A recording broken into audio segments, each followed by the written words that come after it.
Chẳng plong từ ở trong mà nói cái hay vi tha plong bằng bay qua đây rồi có plong rừng bằng bay qua đây nữa chẳng là sao ấy để sao tập plong mấy cứ nơi té thật nơi cao chung mua mà chắc cũng rong từ này hay plong để dân từตัวban không mà lô không mà là về này và đây dân nó cứ chụp plong rừng bằng bay qua đây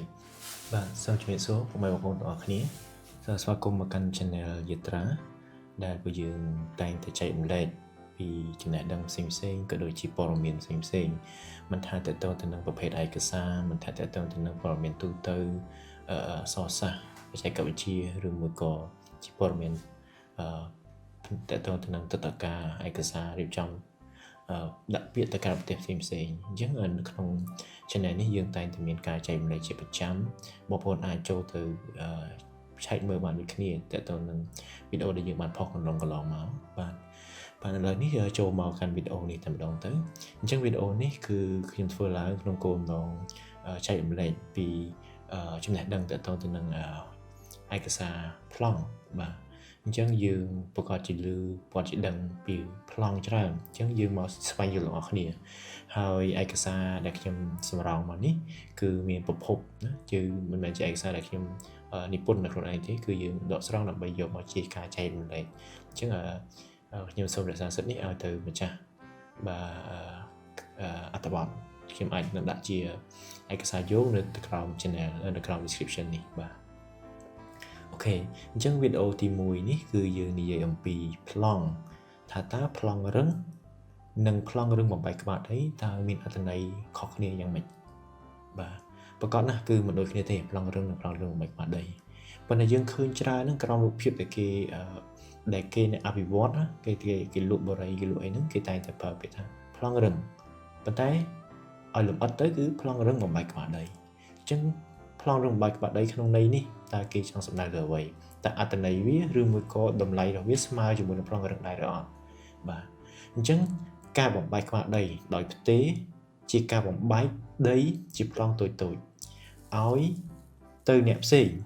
ដែលអាចកើតឡើងក្រោមរូបភាពដូចជាការទិញលក់ណាប្រធានកម្មការដោះដូរការផ្ទេរមរតកឬតាមសេចក្តីសម្រេចរបស់តុលាការជាដើមបាទអញ្ចឹងជាទូទៅយើងមើលឃើញប្លង់រឹងនិងប្លង់រឹងបំបែកក្បាលដីគឺមានរូបភាពដូចគ្នាទម្រង់ដូចគ្នាប៉ុន្តែដែលឡែកការបំបែកក្បាលដីដោយមិនផ្ទេរឬការបំបែកដីទៅជាប្លង់តូចៗតែមិនទាន់មានផ្ទេរកម្មសិទ្ធិឲ្យអ្នកណាម្នាក់នោះការបំបែកទាំងនេះតែងតែឃើញឡើងនៅក្នុងអាជីវកម្មដីឡូឬក៏បរិយបាទអញ្ចឹងភាគច្រើននៅកម្ពុជាម្ចាស់គម្រោងនៅឋានទាំងនោះគឺបានបកគលប្លង់បំបែកបាត់ដីដោយមិនផ្ទេរអញ្ចឹងឧទាហ